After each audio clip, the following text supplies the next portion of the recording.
Hello, my name is Bob Bossler and I am one of the Bentley Institute instructors. If you had an opportunity to attend one of my lectures at the BE Learning Conference in Philadelphia, May 14th to the 16th, then thank you for attending. The following video provides a review of my lectures, and I hope the videos will provide you with some useful information as you pursue your future training with MicroStation products.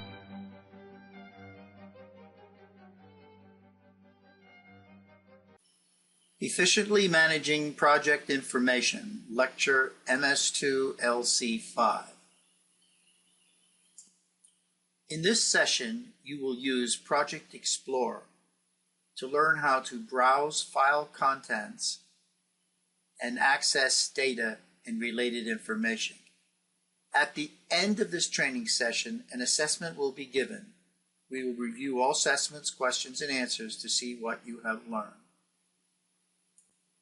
Some of the learning objectives of this session are as follows. Where to locate and open Project Explorer. Understanding the new File tab in Project Explorer in Select Series 3. And add data to active DGN files. Let's take a look at how to access Project Explorer in MicroStation. To access Project Explorer, let's look at the three methods to access. One, under File, Project Explorer. Another method is in your primary toolbar, access it via Project Explorer icon. And another method is in Select Series 3, Project Explorer will come up as a tab in your Task Manager. Click on that and you will be able to access Project Explorer. And this will work because it is docked. If you do not want it docked, you can undock Project Explorer. Personally, I prefer it docked, which puts it conveniently over here where I can switch from Project Explorer to tasks. Let's see how you would adjust the settings that appear in the Project Explorer settings dialog. To open the Project Explorer settings, go to Settings, Project Explorer. And you'll see at the present time, I am showing everything available by indicating True. If one were to select False, then dimension styles would not appear. So if I said false, then dimension styles would not appear. Of course, this is similar to right-clicking on any toolbar and displaying a list and deciding what you want to display on the toolbar. Let's show how we can now add a new model to the active DGN file. Let's see how we would add data, such as a new model, from Project Explorer. So here's Project Explorer. If we right-click on Models, we can manage by opening the dialog, or we can say New directly. Say we create a new 2D sheet model called New Model, and of course set everything else just like any other model, and then we simply say OK. We open this and we have a new model. If I double click the new model, it opens. Of course there's nothing in it. Go to the green tab here and go back to previous model. The same thing could be done in Save Views. Right click, Manage, and you can open Save View and then create any new Save View. When new files are added to any directory that is part of Project Explorer, then when they're added and you click on them, if there are any modifications or any new addition, the system will automatically harvest the files. Let's take a look at that in MicroStation. In MicroStation, we go to Project Explorer, and we'll open up Designs, and we would open up the office building, as you see here, and then we would double click on office building to open it up in the view, which I already have done, and we have a save view called office building. And that's the save view called office building. Well, if we zoom into the view and create a new view, then we create the normal way, create a save view.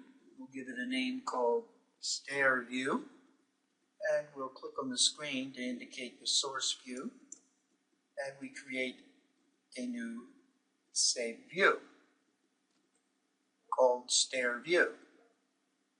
Now, close that. We'll go over to the designs, right click, and say refresh, which will reharvest the files, any additions, any subtractions. Then when we come back down to office building, you'll see that stair view has been added. And this applies to any other data you add, new DGN files, modifications to files.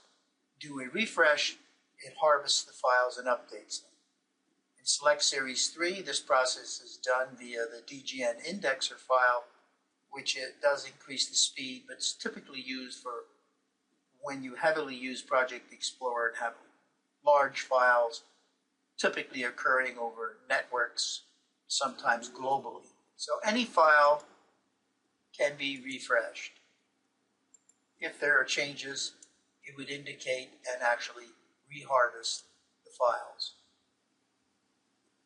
So if you just click on the expansion, it automatically goes in and expands the files and adds any new data.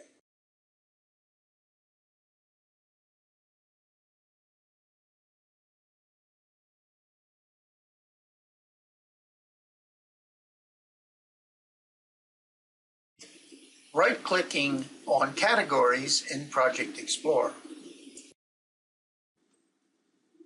If we right-click a category, such as models, and right-click, and say Manage, it opens up the dialog box for that category.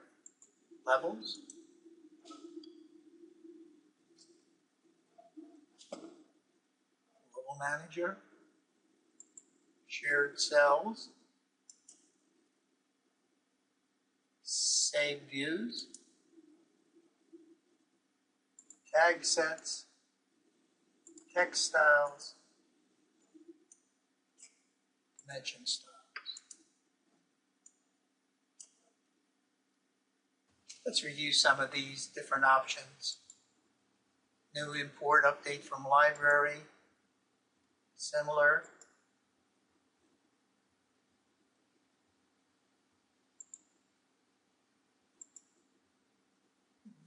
The options vary with each category. Create new models here or import new models. So that was right-clicking of categories. Note you can also right-click within categories, and if you do select properties and your element information is open and docked, the properties will appear directly in the task area where it's docked.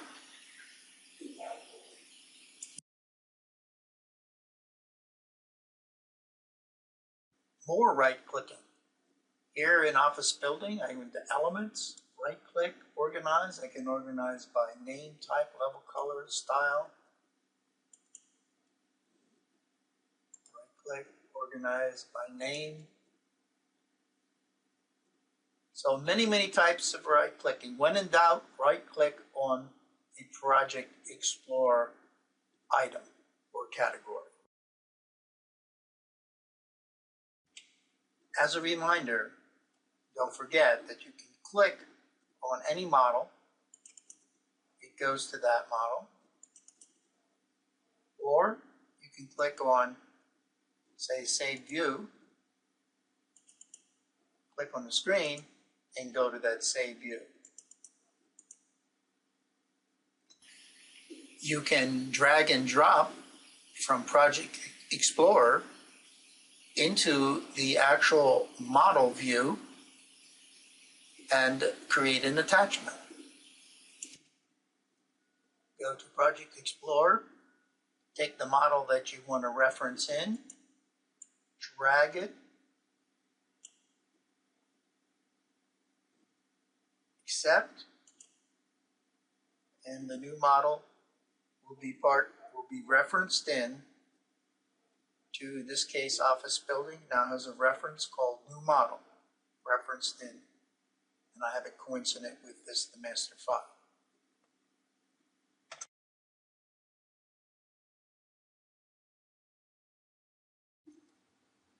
In MicroStation, if you go to Settings, Project Explorer, go down to the Indexing Service, select the tab here to the right,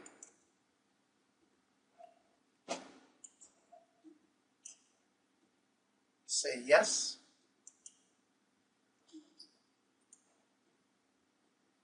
and the indexing options appear. You can have automatic startup, manual startup,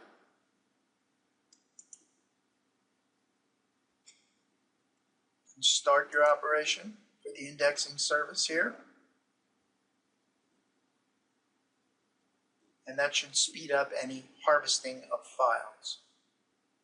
Now, the indexing service would be more noticeable on larger data sets, but harvesting would be much faster using the DGN index service. Project Explorer, links and link sets. In the PowerPoint slides with this lecture, it gives you a step-by-step approach. Here I'm going to give you a demonstration of creating link and link sets.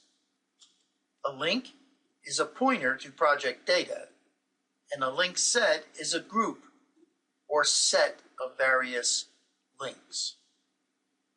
Now let's add a link to an element in a sheet model. First thing we do is go to the Manage Link Sets, make sure we're in this case, the active file.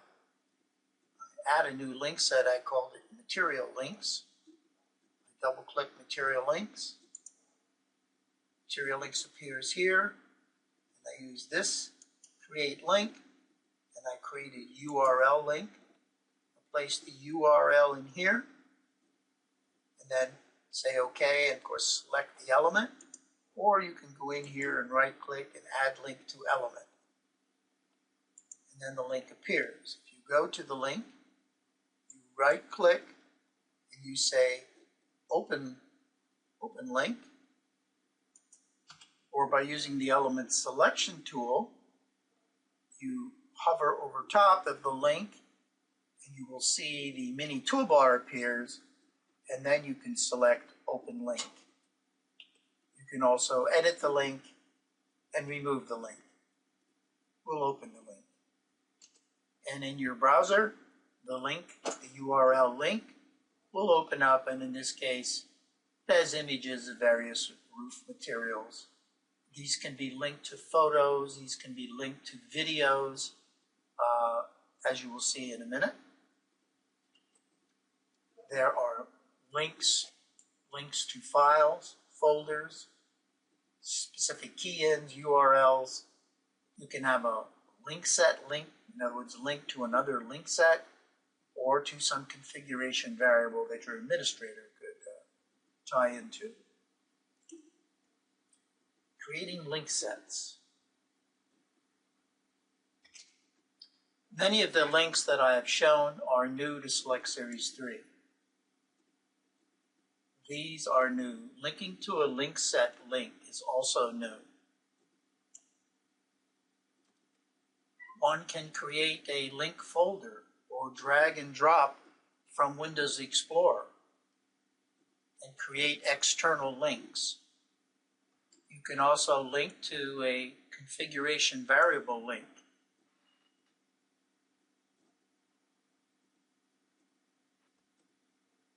Any of the tabs can be addressed via properties, and in the element information dialog it will display properties.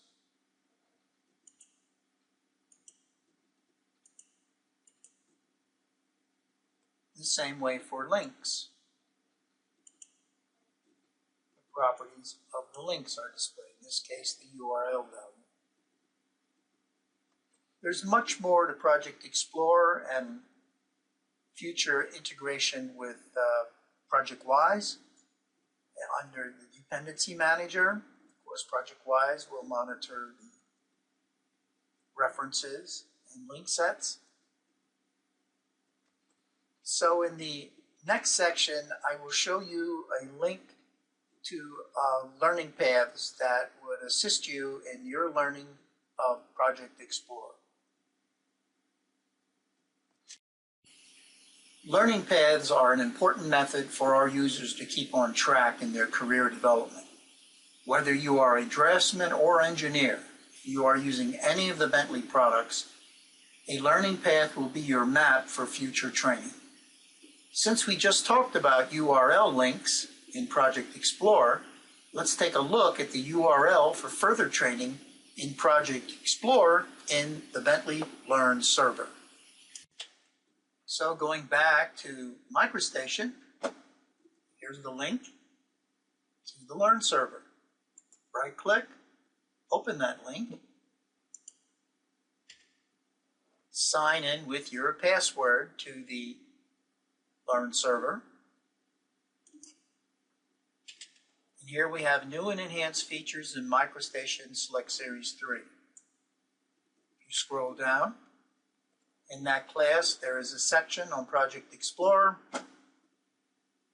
and here's where you can, if you have Bentley Learn, you can launch and do this at the comfort of your own cubicle or at home, or we do have some virtual classes that can be scheduled. Learning paths. Thank you for viewing this e-learning conference lecture. Don't hesitate to contact me at bob.bossler@bentley.com for any assistance in learning paths or MicroStation training.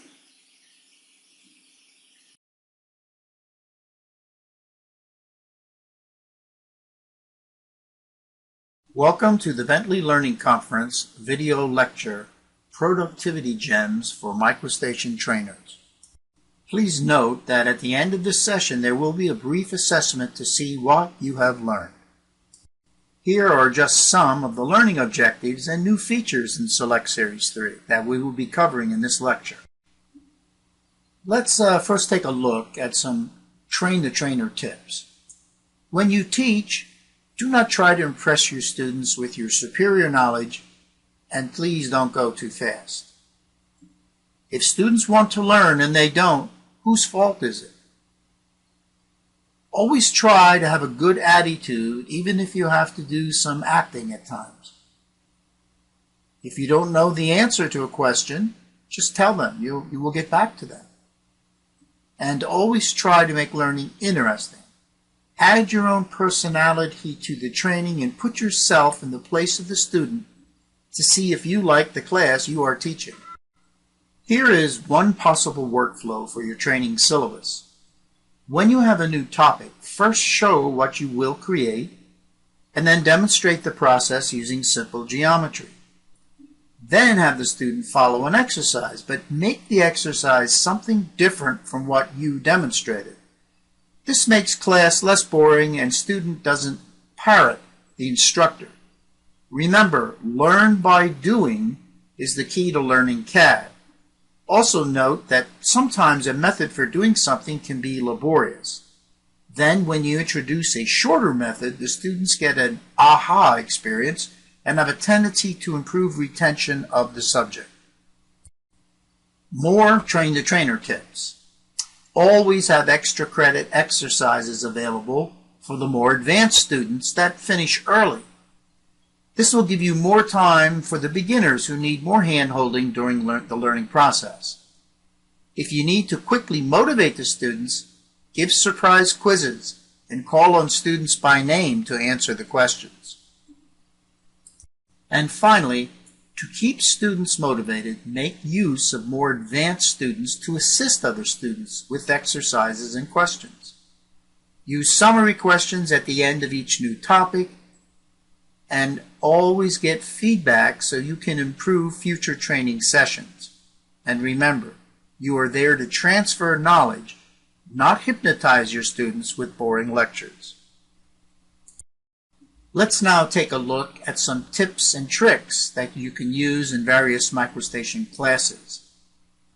The objective of this tip is to create 8 green blocks equal distance apart between block A and B without measuring the distance between A and B, and it's done really using AccuDraw.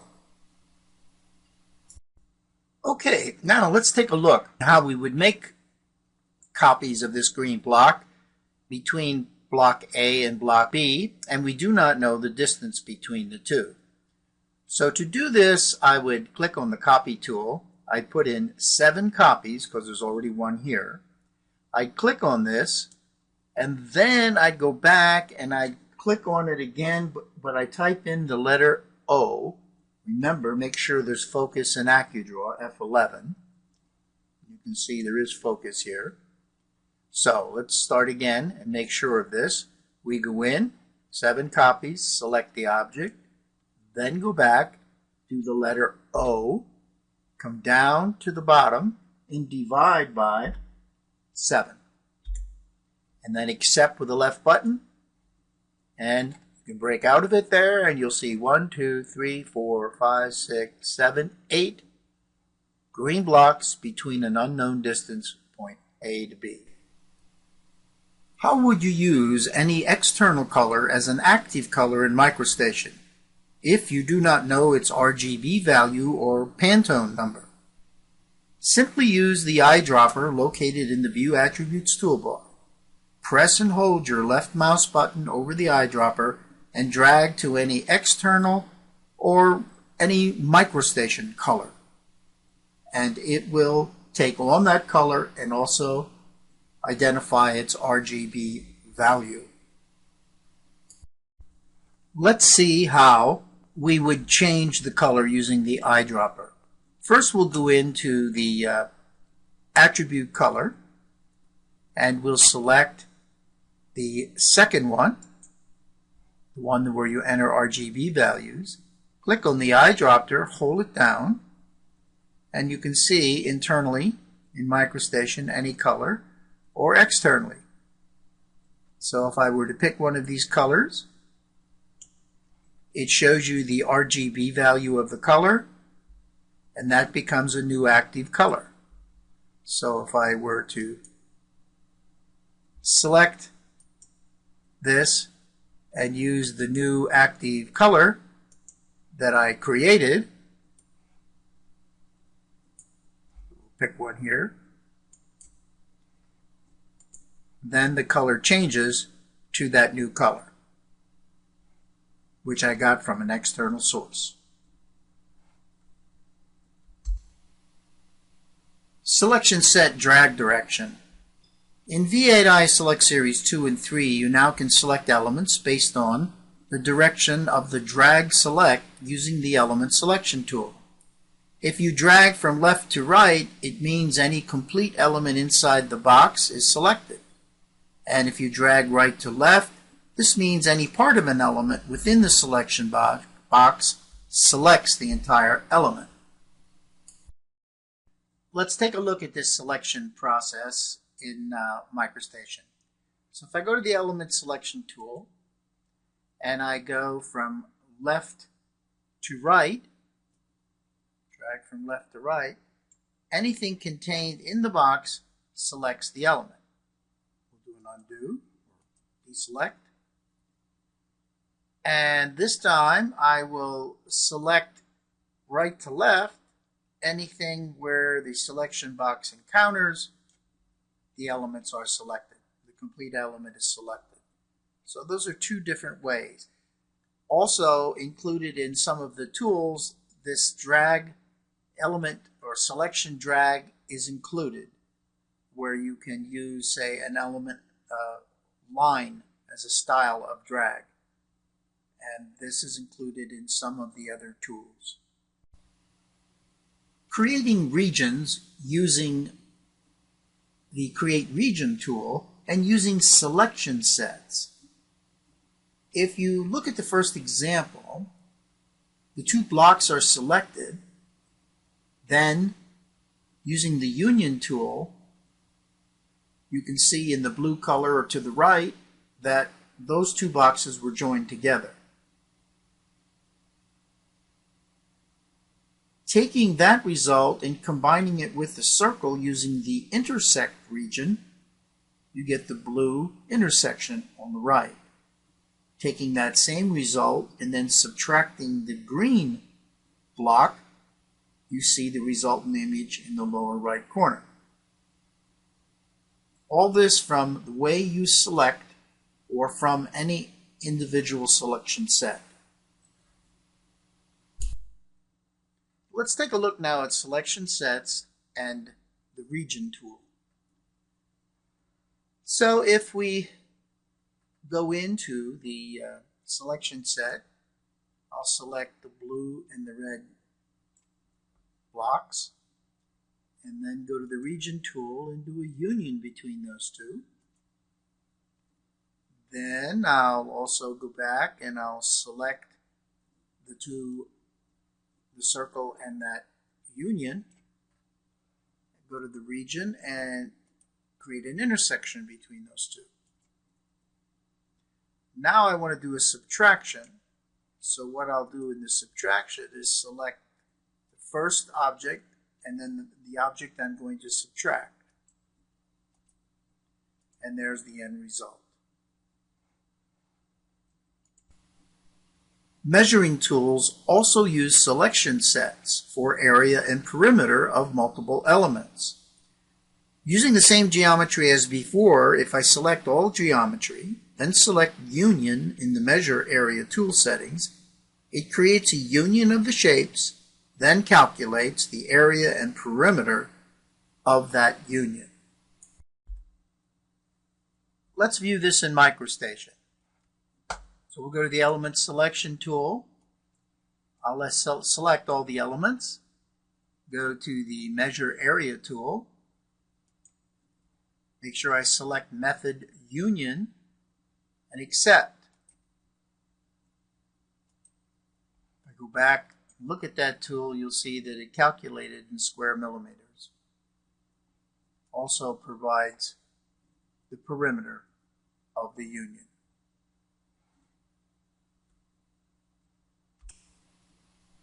Selection sets can now be dragged and dropped right into a new group within a named group. Simply select the elements and drag them into the new group. Let's take a look at how we do that in MicroStation. So we'll go into Selection Set. We'll simply, well, before we do that, let's go create a group. Just take the default name, Group 1. And now we'll select the elements and simply drag them into the group. Unselect, and you can see there are 4 elements in the group, 1, 2, 3, 4. Select the group and you see we have a new group of 4 elements. Any element selection can be dragged directly to the View Attributes tools, and it then becomes the active tool. Let's see this in MicroStation. So let's take a look in MicroStation. First thing we'll do is we'll select this red block. It has a certain type style and a weight. I'll drag it to the color, takes on the color. I drag it to the style, takes on the style. I drag it to the weight, it takes on the weight. The active color, style, and weight is the same now as this particular block. Quick edit of text elements. Simply go to the text, use the element selection tool, double click the text, up pops the text editor, make your modifications, whatever they may be, except simple edit.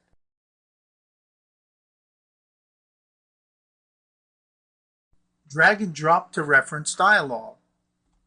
Very simple procedure. You can use Project Explorer.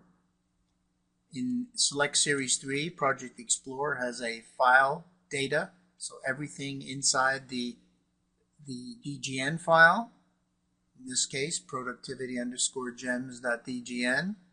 You can look at all the models. You can take one of these models. You can simply drag it to the references dialog, just like you do if you went to Windows Explorer and you dragged directly in that way. There are numerous ways to drag and drop. In this lecture, one of the slides you might want to keep a record of because it lists all the different combinations of drag and drops. Here are all the drag and drop combinations. This is a slide you need to look at, study, and practice.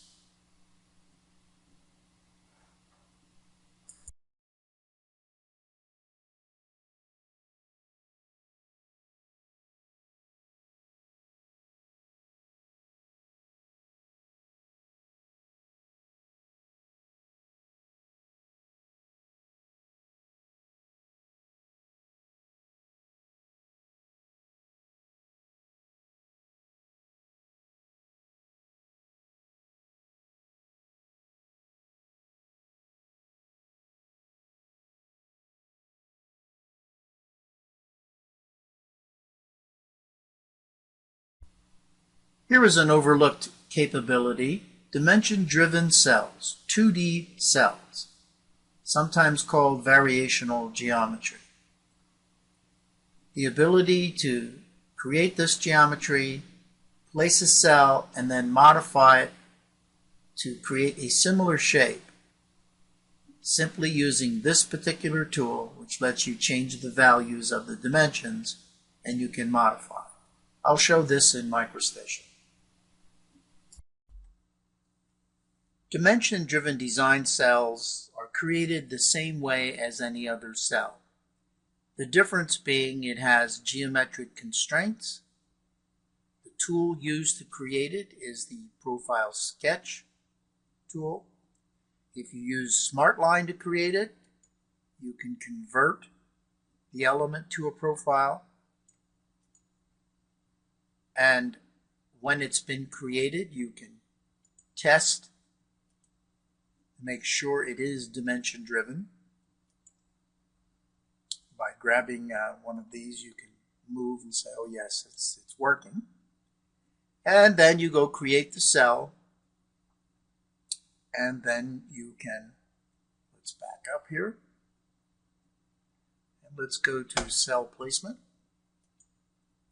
and place this cell, which is called DD bracket 1. Place it down here. Let's window in on this cell. Now you can see this is 0.92 feet.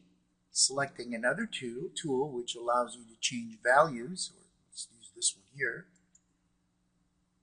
I'll change that. You see that it comes up with some name, which is the default name that they provide. And it was 2 foot. Let's change it to 6 foot. Hit enter, and the cell would automatically change to whatever height. Let's close some of these so you can see it. And let's move the cell over.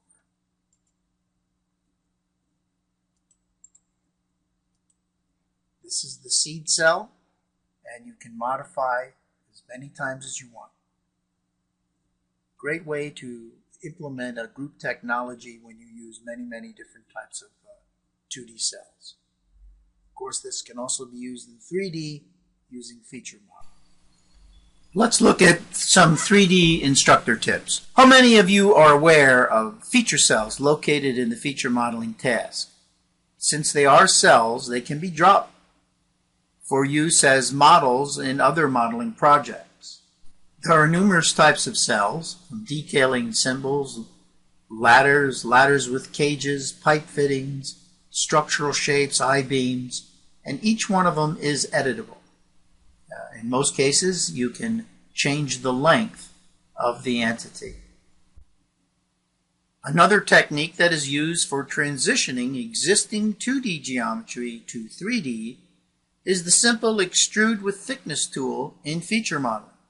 Any 2D line, arc, or curve can be extruded where thickness, in this case, is the wall thickness, and the extrusion distance is the height. Let's see how we would transition from 2D to 3D. So if we did a control or a copy and then paste into a 3D drawing, a 2D entity such as this, and then we would go, say, to a right isometric view so you could see it better, and the black lines, the outer wall, and the green lines, the inner walls, interior walls. By simply going over to extrude feature with thickness, we can then select, say, a thickness of 0.3 for the outer wall and a distance, say, of 3 meters. And we would select it and extrude it. And then, of course, we could change inner walls to whatever value we wanted,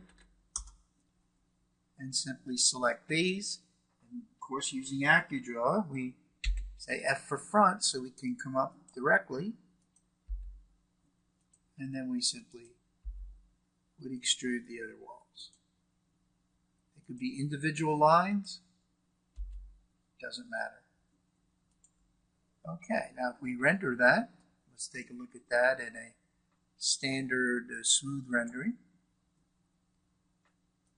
And there you have inner and outer walls. Simple way to go from 2D to 3D using that technique. In Smart Solids, you cannot extrude a line with thickness. Another technique that shows a parametric approach to improving productivity. In this example, the objective is to place columns beneath a canopy. And if the canopy is modified, the columns are also automatically modified.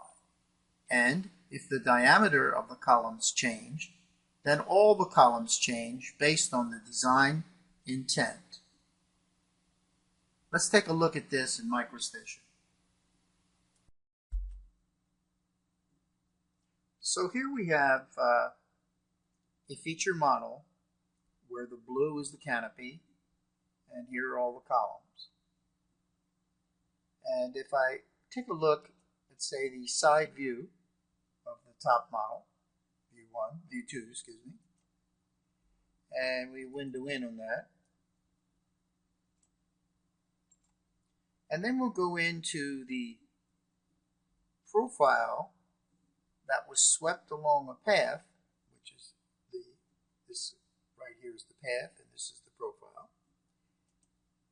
And I were to extract this profile in place, and there you can see the profile here where we're zoomed in. And I'm zoomed in here in view 1 so that you can see the way the columns are cut off here, just as an example to show you this process. Then if I was to modify, so if I select the profile, and hold my control key and select 2 of these, we'll just select 1, and I was to move this to change the profile, same way here, change the profile, and if I want, I could drastically change this. Let's see if we can do this. Move it a little bit more this way, and move this one a little bit more this way. Now I don't have that many control points in here to make more finer adjustments. Let's just move those.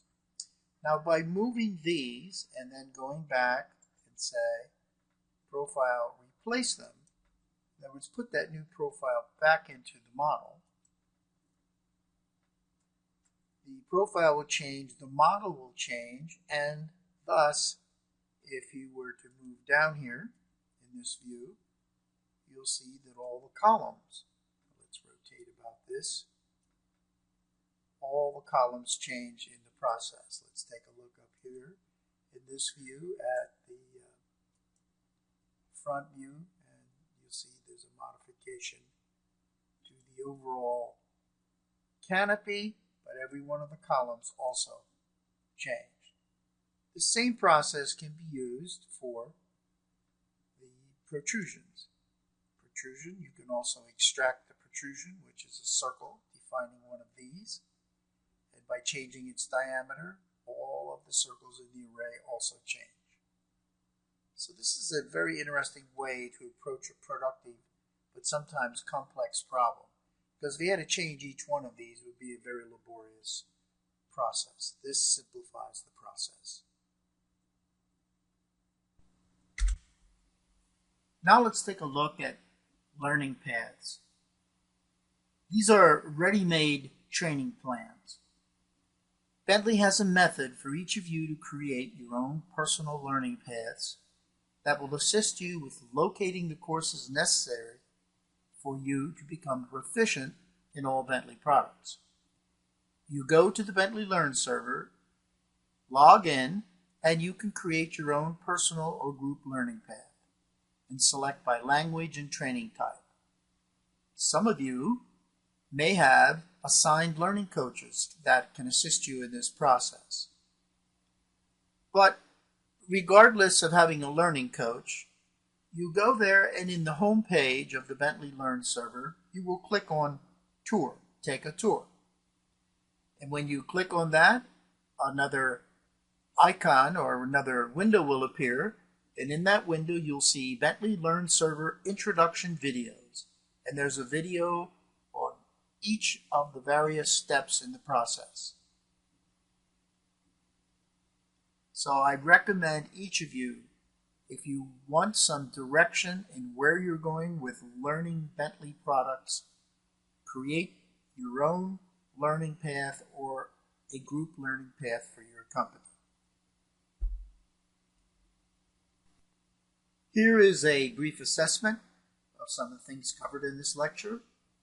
What is the AccuDraw shortcut to place a temporary origin? How do you drag and drop a DGN file as a cell into a file? What is the quickest way to edit a text string?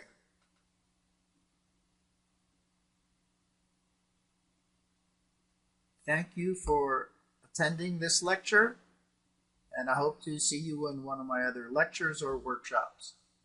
Thank you.